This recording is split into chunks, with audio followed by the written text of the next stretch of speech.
আসসালামু আলাইকুম ভিউয়ার্স, আশা করি সবাই ভালো আছেন। আজকে শতকরার যে তৃতীয় অঙ্কটি আমরা করব বোর্ডের মাধ্যমে। আপনারা সবাই দেখতে পাচ্ছেন যে এখানে বোর্ডে যে অঙ্কটি দেওয়া হয়েছে, এখানে বলা হয়েছে যে চিনির মূল্য 20% কমে গেল ও ব্যবহার 20% বেড়ে গেল। এতে চিনির বাবদ ব্যয় শতকরা কত কমলো বা বাড়লো সেটা আমাদেরকে বের করতে হবে। তো এই অঙ্কটাতে আমরা যেভাবে দেখবো যে এখানে কিন্তু শতকরার হিসাব থেকেই কিন্তু আসলে আমাদেরকে অ্যান্সারটা বের করতে হবে। এখানে 4টা অপশন দেওয়া আছে। 4% কমলো, 96% বাড়লো, 25% কমলো, 50% বাড়লো, এর মধ্যে অ্যান্সার আছে। তো অ্যান্সারটা আমরা কিভাবে পাবো সেটা একটু দেখবো। যেহেতু আমাদের মোট ব্যবহার হচ্ছে 100%, আমরা এখানে একটু দেখে নিই। এখানে আমাদের মোট ব্যবহার হচ্ছে 100%। তো যখন মূল্য যখন 20% কমে গেল, তখন এটা হচ্ছে কত হবে একটু দেখে নেই।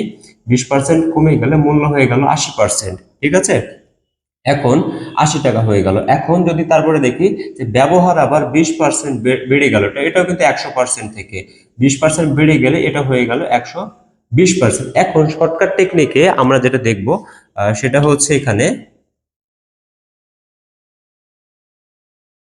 শর্টকাটে যেটা দেখব সেটা হচ্ছে এই যে ব্যবহার যেটা কমে গেল গুণ হচ্ছে যেটা হচ্ছে ব্যবহার মূল্য যেটা কমে গেল আর ব্যবহার যেটা বেড়ে গেল শতকরা, সেটাকে আমরা গুণ করব এবং 100 দিয়ে ভাগ করব। তারপরে এখান থেকে আমরা যদি কেটে দেই তাহলে দেখবো যে আসছে 96% এসেছে। 100%-এর মধ্যে 96% এসেছে।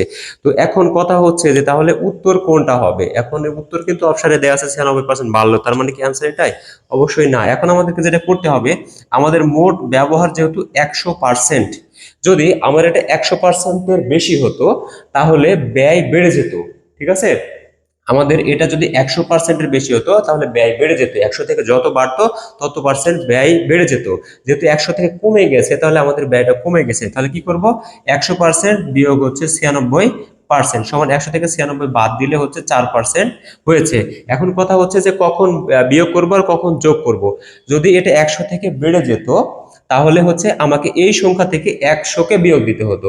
যেহেতু এটা হচ্ছে উত্তরটা আমার 96% এটা যেটা এসেছে, এটা যেহেতু 100 থেকে কম তাই আমাকে 100 থেকে বিয়োগ দিতে হয়েছে এবং এটার উত্তর হবে বিয়োগ করার কারণে ব্যয় কমলো।